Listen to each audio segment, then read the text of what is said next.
I'm Steven. And I'm Kevin. In today's episode of the Steven and Kevin Show, we're going to talk about the 7 core components of advisor performance.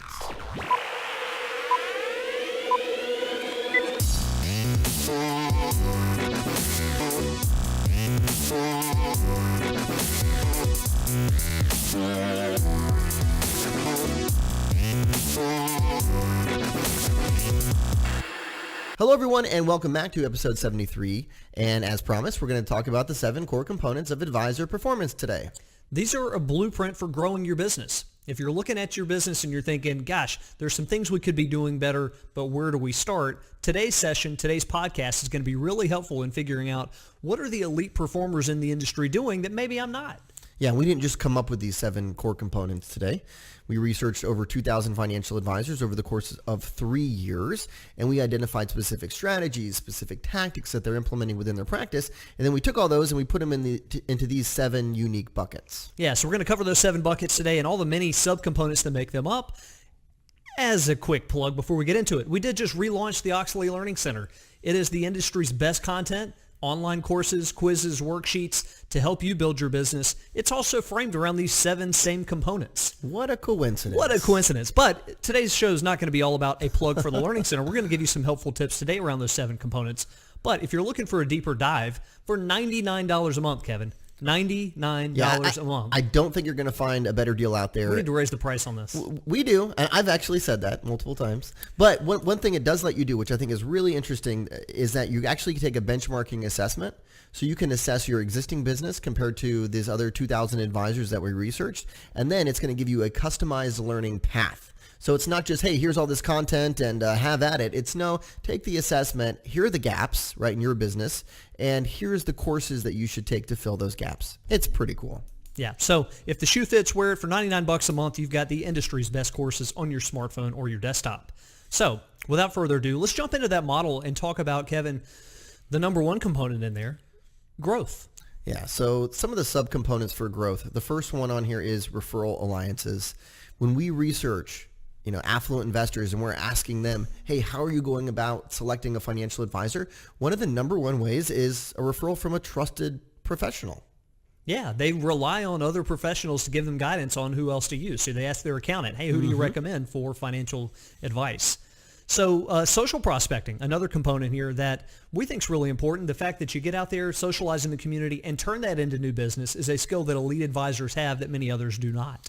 Personal introductions, right? That's one where when we take a look at our research on elite advisors and how they're acquiring new clients, it's always on the top 3 of the list, right? They get introduced to their clients' spheres of influence, and they're very tactful about going, when they go about that.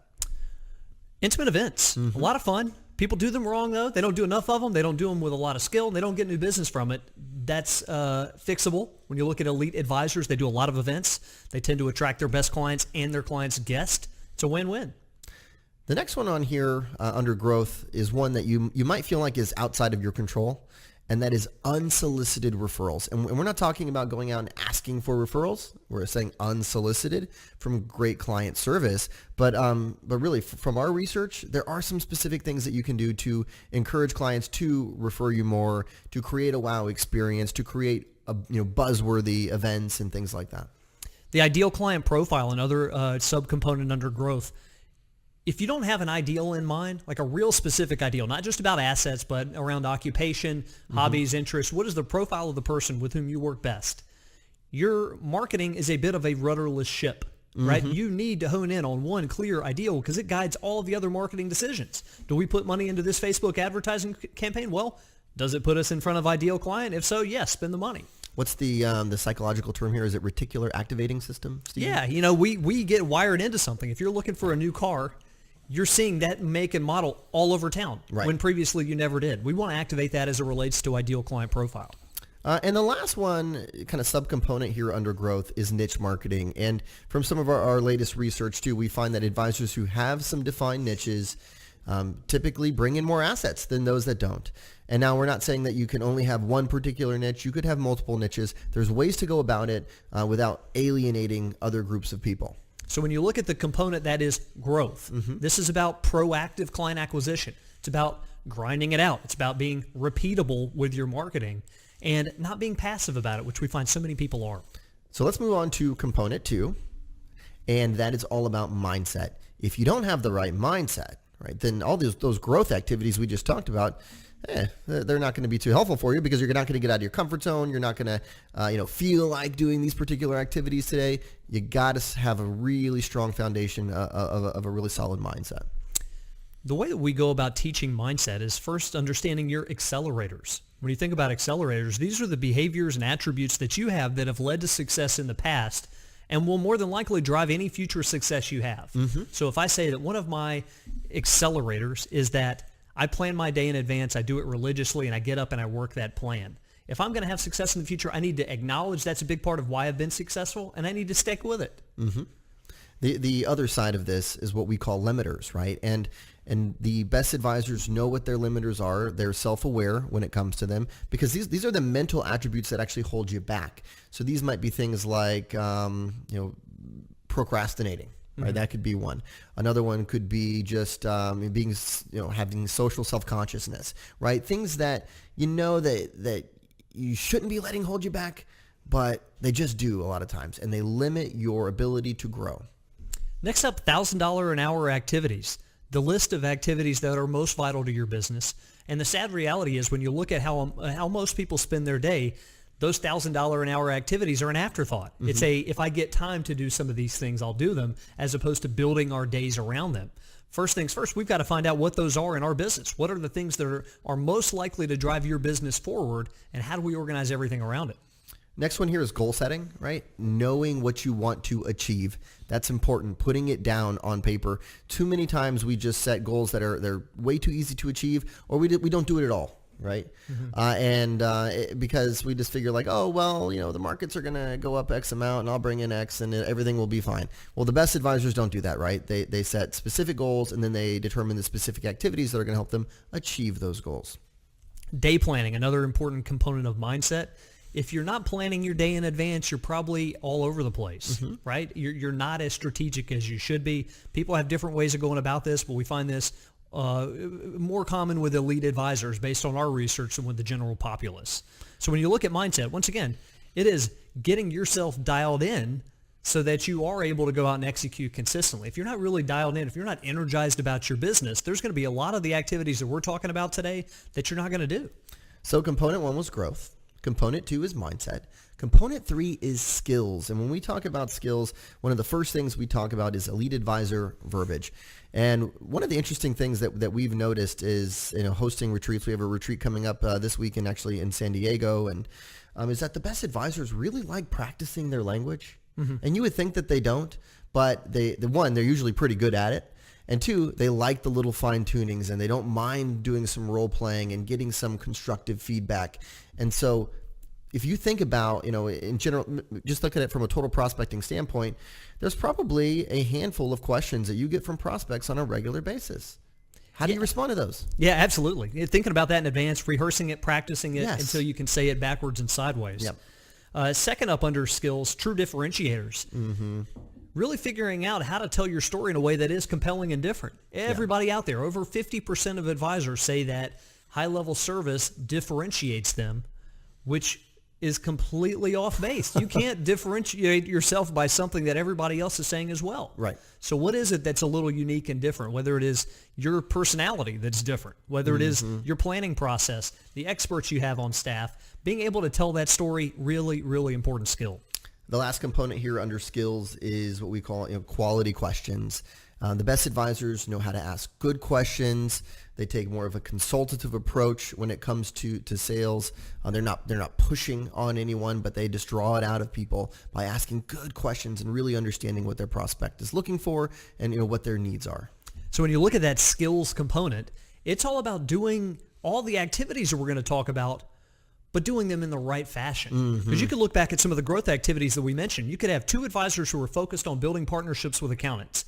One is bringing in not a lick of business, and the other is crushing it, right? Why? They have different skill sets. That's right. Some people are better, and this can be improved at talking to accountants. Some people are better at social prospecting than others. How do we mirror what they're doing stylistically so we get better as well? Yeah, that's good stuff. So the fourth component here is what we call metrics, right? And what we found in our research is that the best advisors are measuring more things within their business. Yeah, I was thinking about that in advance of today's session, Kevin. When you think about metrics for exercise, everybody knows that makes sense. So let's say, for example, I got a fitness watch a few years ago. What happens when you start tracking that more diligently and you've got a watch that ties to your phone, that ties to your computer, and you can keep your stats?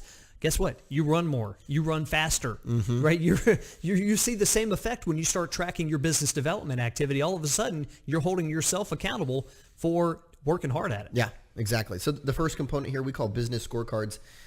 These are really designed to measure leading indicators within your business. So certain things that are going to impact the long-term results.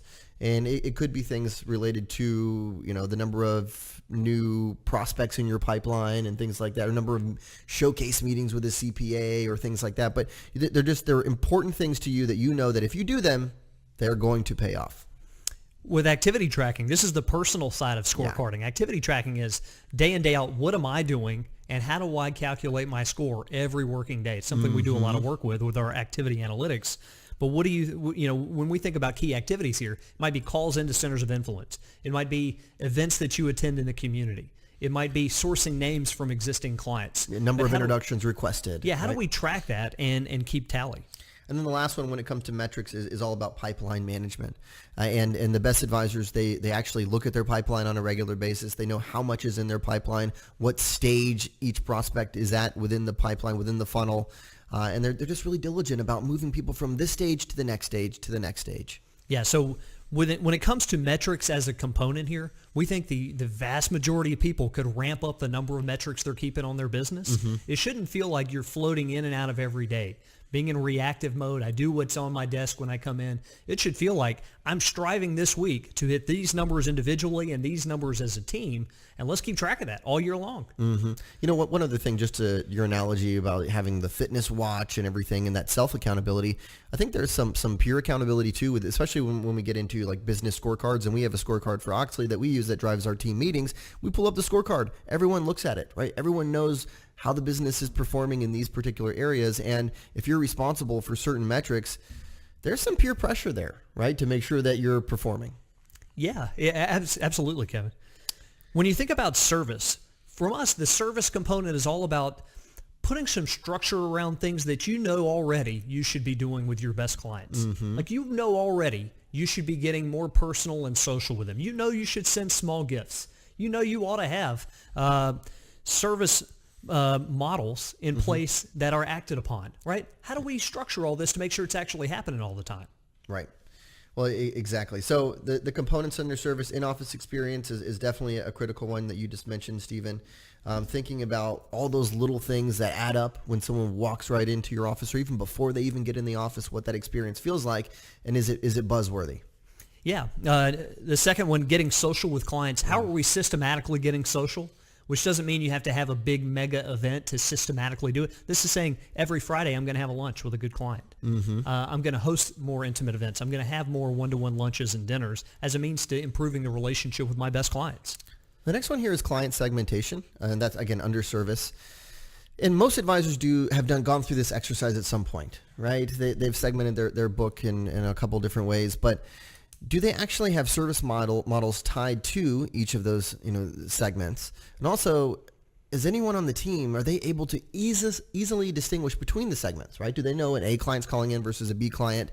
And again, it's super important. It's one of those things that's easy to gloss over, but as your business grows, treating everyone with the same level of service just doesn't become feasible. Yeah, and it's certainly not fueling growth at the top end of your book. Deliverables, if you're wanting to execute high-level comprehensive wealth management, it's something that you have to put plans around and that you have to think about, to what extent am I going to deliver on this for every client? Now, a lot of times when people are thinking about service models, they're thinking about the personal touch side of it, or the frequency of touch, more so than the depth of services provided. So good. If I provide financial planning, or I provide document aggregation, or whatever it is, I I might do it a little differently for Mr. Big Client here than I do with Mr. Small Client. That's part of the process. I think that's great stuff. I mean, I actually had a client who was struggling with this exact concept of he had client segmentation in place, and one of his deliverables for A clients was, I forget exactly what it was, but everyone on the team was just doing it for all A clients. And he was like, no, we can't. We don't have time and energy to do that. So lastly here under service is client feedback, and that is just having a mantra of asking for feedback. This does not mean Steven and I are walking, we're leaving a meeting and I'm saying, hey, Steven, anything else we could be doing? That's not me asking for true quality, good quality feedback. We have some good methodologies for doing that. Yeah, so when you look at the service component, the core of the service component is doing a good job for people and wrapping enough structure around your team and the operating system that you have so that it's done consistently, whether you're there or you're on vacation or you're in a client meeting or you're not. All this stuff is happening. The sixth component is digital. And this is one where if you neglect this right now, it's going to bite you in the rear end down the road. I have no doubt in my mind that if you say, the digital stuff, forget about it, it's just every year we get blown away by how much, how we're seeing advisors bring in business from it, how much it's growing and changing and it blows our minds. Yeah, you have to migrate along with the consumer. Yeah. And the consumers, it's not like you making a conscious choice that I want to be this digital advisor or not. The consumer makes that choice for you. And the consumer says, hey, consumers are getting younger. Younger people have more money. They're more digital. You've got to work those strategies. So when you look at the different subcomponents under digital, the first and an absolute bare minimum for everybody out there is branding. You've got to look like $1 million online. Yeah, this is the bare minimum. This is table stakes. It doesn't matter if you have just gotten started and you're 6 months in the business, you ought to look like a power player online. That's true. Because it ain't that expensive. Yeah, even if you're doing nothing proactive, right? You're just saying, when people look at my website, they look at my LinkedIn profile or my Facebook business page, it looks fantastic. That should be a no-brainer, right? Yeah, to think about it this way, Kevin, when you think about branding, people avoid this because it's kind of a pain in the neck and you're unsure what impact it's going to have. Maybe people aren't looking me up and finding me on the web. People are looking you up. And also, if you think about this, you could spend one day on branding. And in that day, you get in a professional photographer or videographer. You gloss up your website, your LinkedIn, and all the different pages that represent you online. 1 day of effort every couple of years is enough to form all these impressions as everybody, 95% of consumers are going to look you up at some point. So 1 day worth of effort, really, is going to pay off for 2 years. And we'd argue that nowadays your digital impression is becoming your first impression, right? I mean, it's they're referred by a CPA, so what do, right? They pull up their phone and they run a search for you. So that's their first impression of you, and it shapes everything else. Put energy into it. Second subcomponent under digital is posting, putting out consistent content to position yourself as a thought leader and to drive overall awareness. And that's important, right? I mean, you're not necessarily going to post content right now where everyone is saying like, oh, I want to do business with them because they write great articles. I mean, it's not that it couldn't happen, but we're not seeing a ton of it. But over time, that's a long-term play, man. Like how many people have we talked to who've been reading Matt Oechsli's articles for 30-something years, right? Yeah. And now they decide, oh, I need a coach, or I need someone to run my social media, and you are the one I think of because I've been reading your stuff. Yeah, it's a long play, but an effective one. When you think about campaigns are being proactive. This is the next subcomponent here. Being proactive using Facebook ads or LinkedIn more messaging, doing something that says, you know what, I'm not going to stop with digital at just having a good presence that people may find. I'm going to get out there and find people to engage. And that's what campaigns are all about. So campaigns are like about lead capture. The next component here is about lead nurture. Right. So if you're going to run any sort of lead capturing campaign, you're going to need some lead nurture as well. You're going to need to take people who downloaded your white paper and put them through some sort of funnel. And I hate people that overuse funnel, right? But it's true, to warm them up over time. That's all you're trying to do with a nurturing campaign. With web presence, this is, for most of you out there, something completely within your control. If you're at a larger firm, you can control the text that represents you. You can control the images that represent you. If you're at an independent firm where you have the ability to get out and build your own website, do so more than every decade, right? It's something that needs to be freshened up and get some outside perspective on it periodically because what looked good to you a few years ago may look like garbage now. That's true. The last subcomponent for digital is digital recon, and that is just using the amount of intelligence that's out there on the web to help you build relationships with prospects faster, build rapport with people faster, with centers of influence faster. I mean, look, there's so much information out there. Some people would say it's too much, but are you using it to your advantage? Because if you're not, someone else is. The next component, the final of the 7, is team, right? Teams now versus 10 years ago, I'd love to see some stats about how much more prevalent working on a team is in the financial service space now. It seems like just anecdotally, it's so much more important. It's dramatic. Yeah. And so we have to take seriously the notion that if I'm a team leader, I have to embody some behavior that wants people to stick with me, that makes them want to service my clients really well, and that it's more than just my efforts that are contributing to my bottom line. That's right. Right? And a lot of people morph into this team leader role unexpectedly because they grew up solo in the business, and all of a sudden, wow, I'm a boss, I'm a manager. My actions matter to more than just me. And so when we look at some of the subcomponents under team, these are here as preventative maintenance. That if we put some of these things in place that we know, it's not rocket science here. If we have checklists and succession planning and all these other things in place, our team is going to run more effectively, and clients can tell. And the first one on here is checklists, right? Having consistency to your overall operation for key functions within your business. It should be clear as to who's doing it and what they're doing. There should not be a ton of ambiguity here. With office communication, the next subcomponent, this includes things like team meetings, team offsites, individual performance reviews, things that, by the way, are all unique and different. Daily huddles. Yep. I mean, these are all different communication strategies, and they all play a role in running a good business. The next one on here, this is an interesting one, Stephen, and we've gotten more and more calls about this as of late, and that's succession planning. You're making sure that you basically, have this multi-generational business in place, and who's going to take care of your clients, and what does that overall plan look like? And I can't tell you how many advisors we talk to, even ones who are in super successful teams, where it's not clear what the succession plan is going to be. Yeah, and there is no one perfect plan for succession planning, but there are some things you can do that ease the transition, right? And a lot of that revolves around the other 6 components here. That if we're doing a good job in structuring the business, communicating with clients, bringing in new business, the succession planning got a little bit easier.